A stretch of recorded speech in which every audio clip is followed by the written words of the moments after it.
This is a free agency recap for the Memphis Steamers. I'm going to give reason on why I signed these players, and also we're going to look at the future.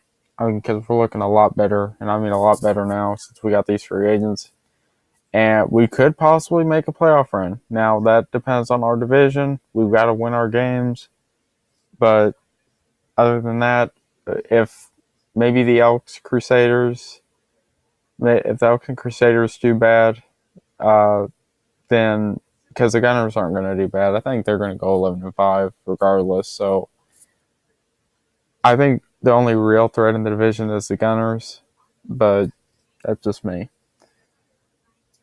Well, the Elks are good too, but I mean they're a big question mark. I know they got that really good QB. I forgot what his name was, but we don't even know how he's going to play. So see, it isn't set in stone yet that the Elks are going to be good, but we'll have to see. Griffin Colbert, defensive end. The reason I signed him, everyone knows I'm running a 4-3, so I need rotation guys, and that's why I signed him. He should like plug and play right away. We got Maggot. We've got that other guy. I can't remember his name, but we've got him. I think if we rotate some of these guys, I'll really see who's good and who's not. So that's why I bring him on. Irvin Chisholm. We need a defensive tackle. I don't plan on him being the future, but we need something for now. So that's why it's not a quick fix by any means, but he's young. I want to see how he plays. So that's what we got to do. Joshua Willie, linebacker. I moved him to left. He was middle. Went up to 76. So I was a little disappointed. I thought he was going to go to maybe a 78. But we still got a good linebacker regardless. So that I probably don't have to go two linebackers in the draft, but I mean, you never know. I'm not completely comfortable with Colton Waxworth starting out the right, so I may go two, but there is a lot of positions at need on defense, so I don't know. Possibly. I don't know what I'm going to do for the draft yet. I still got to scout. But Joshua Willie is a great improvement. So, great signing. Moving on. Maxie Hampton, quarterback. He's 68 overall. A lot of you are going to call me crazy for signing him. But he has quick development trait, and he's young. So, all these guys I signed are young. No, they're not. No guy is 28 or older. The Griffin guy, he's a little bit on the old side. He's 27, but he's the best one I could get. All the young guys were going to get taken. I didn't have much cap, so I had to get what I had to get. Maxie Hampton, quick development. It will develop nicely on the field, so we're going to have to watch and see. Quarterback's going to be rotating too. Like, this is, I think, the most rotating positions are probably going to be defensive end, defensive tackle, and cornerback. Those are probably going to be the most rotated. And wide receiver. I'm going to rotate those because I don't want coaches to get an idea of what we're doing with the wide receiver. So that's why maybe some weeks you'll see Romeo Jackson starting and some weeks you won't. So Sean Jacobs, wide receiver, another rotational piece. A normal development trait, which that sucks. He's not going to develop well, but I mean, he could be good. He could be good, but you know, I've said this in other podcasts too. If he's not good, I can just cut him. The signing bonus isn't too high for him, I don't think. So Johnny Lynch, defensive tackle. Again, 4-3. You need two defensive tackles. Johnny Lynch actually surprised me with some of his stats. I mean, he has a good block shedding, and that should be good enough to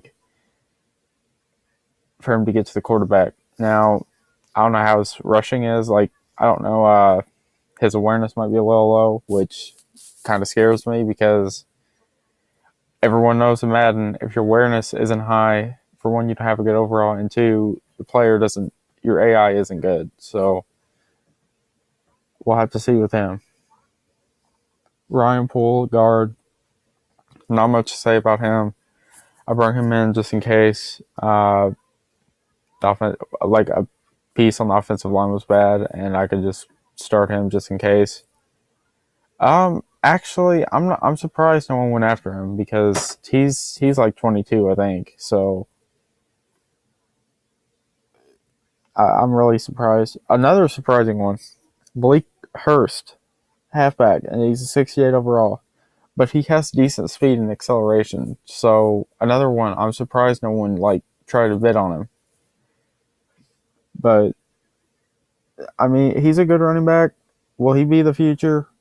Odds are probably not. But I'll bring him in, see what he's got.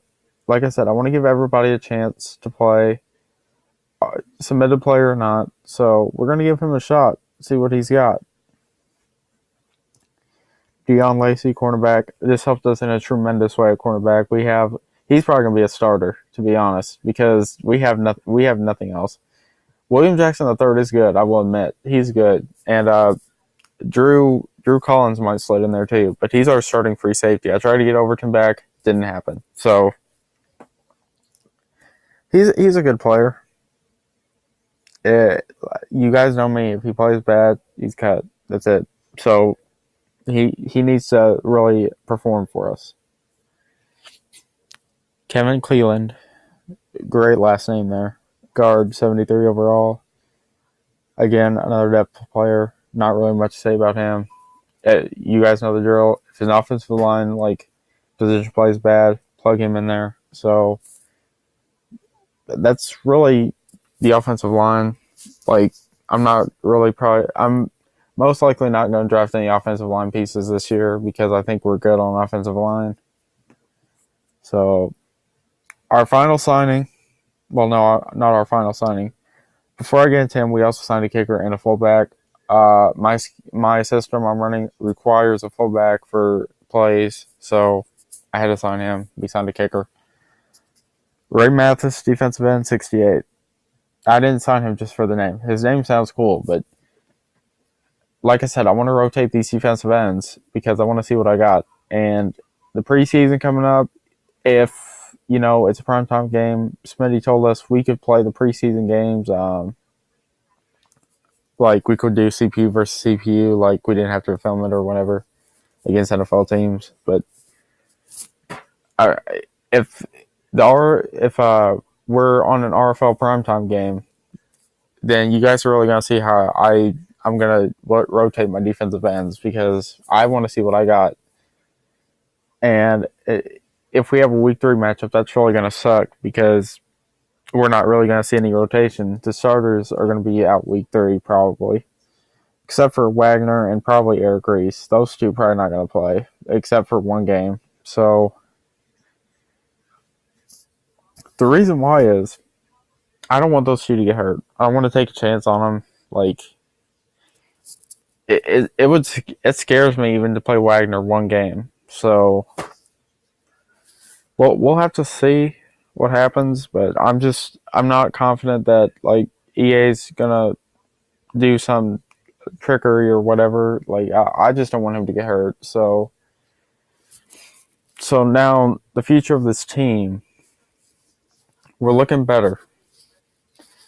I know like we're just a 73 overall, but like the overall doesn't show who we like truly are. I think after the draft we're gonna go up. We're going to be a 78 overall. I think we can potentially get into the playoffs. But if we don't, don't get your hopes down about this team because this is just beginning. I mean, at first, before going into free agency, I was going to be like, maybe I get a defensive end, a defensive tackle, and that would be it with free agency. But there was a lot of good players in free agency. There was. And half of them I didn't even get. So if I would have got all the guys I wanted, plus these, we would have been set. Now, of course, some of these I couldn't get because my cap room wasn't very high. And I'm not blaming anybody for that. Like, I want you guys to get this clear. Like, I'm not blaming anybody. it is what it is. I'm not gonna be like, if we lose, I'm not gonna give any excuse on our cap was bad this free off season free agency because that's why we're losing. I'm not gonna do that. That's not how I do. I will also never quit on this team. I will not. I won't. I won't say if we lose, if we're 0-5, I won't say I'm done. I'm quitting. I'm not a quitter. I know exactly why I got into with this team, so